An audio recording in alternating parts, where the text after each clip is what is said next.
മലപ്പുറത്ത് തോറ്റെങ്കിലും ഇടതുമുന്നണി വോട്ട് വർദ്ധിപ്പിച്ചതായി ഇടത് സ്ഥാനാർത്ഥി വസീഫ്. മലപ്പുറത്ത് മാധ്യമപ്രവർത്തകരോട് സംസാരിക്കുകയായിരുന്നു അദ്ദേഹം. അല്ല, നമ്മൾ പ്രതീക്ഷിച്ചതുപോലെ വോട്ട് കിട്ടിയിരുന്നെങ്കിൽ നമ്മൾ ജയിക്കുമല്ലോ. അപ്പോൾ പലരും ഈ ലോക്സഭാ തെരഞ്ഞെടുപ്പിൽ പൊതുവേ കേരളത്തിലുണ്ടാകുന്ന ഒരു എഡ്ജുണ്ട്, അത് UDF അനുകൂലമാണ്. ഇപ്പോൾ കുറച്ചായിട്ട് പ്രത്യേകിച്ച് അത് അവർ നന്നായിട്ട് അവർക്ക് ഗുണകരമാക്കുന്ന തരത്തിലേക്കുള്ള പ്രവർത്തനങ്ങൾ ഉണ്ടായി.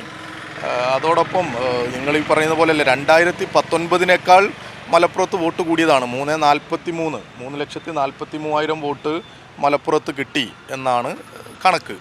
അതായത് 2019 ലോക്സഭാ തെരഞ്ഞെടുപ്പിനേക്കാൾ 12,000-ഓളം വോട്ട് വർദ്ധിച്ചു മലപ്പുറത്ത്. മറ്റെവിടെയും അങ്ങനെ ഇല്ല. ഇപ്പോൾ മലപ്പുറത്ത് അങ്ങനെ നമുക്ക് ഈ പറയുന്ന ഘടകങ്ങളുടെ വോട്ടൊക്കെ കിട്ടിക്കാണും എന്ന് തന്നെയാണ് പ്രതീക്ഷിക്കുന്നത്. 10-40 അല്ലേ അങ്ങനെ വോട്ട് ചെയ്തവരുടെ എണ്ണത്തിലും വോട്ടിംഗ് പെർസെൻറ്റേജിലും മാറ്റമില്ല. 31.6 ആണ് ഇപ്രാവശ്യം വോട്ട് പെർസെൻറ്റേജ് LDFനുള്ളത്. 31.6%, 31.9% കണ്ട വോട്ടുണ്ട്. മലപ്പുറത്ത് തോറ്റെങ്കിലും ഇടതുമുന്നണി വോട്ട് വർദ്ധിപ്പിച്ചതായി ഇടത് സ്ഥാനാർത്ഥി വസീം മലപ്പുറത്ത് മാധ്യമപ്രവർത്തകരോട് സംസാരിക്കുകയായിരുന്നു. വസീം, തനിക്ക് പാർട്ടിയുടെയും സമസ്ത വോട്ടുകളും കിട്ടിയിട്ടുണ്ട്. സംസ്ഥാനത്ത് ഭരണവിരുദ്ധ വികാരം ഉണ്ടായിട്ടില്ല. സംസ്ഥാന തലത്തിൽ ഇടതുഭരണം തുടർന്നോട്ടെ എന്നാണ് ജനങ്ങൾ കരുതിയത്. ദേശീയ തലത്തിൽ കോൺഗ്രസ് വരുമെന്ന് ചിലർ കരുതിയതാണ് UDFന് കൂടുതൽ പിന്തുണ കിട്ടിയതെന്നും വസീം പറഞ്ഞു.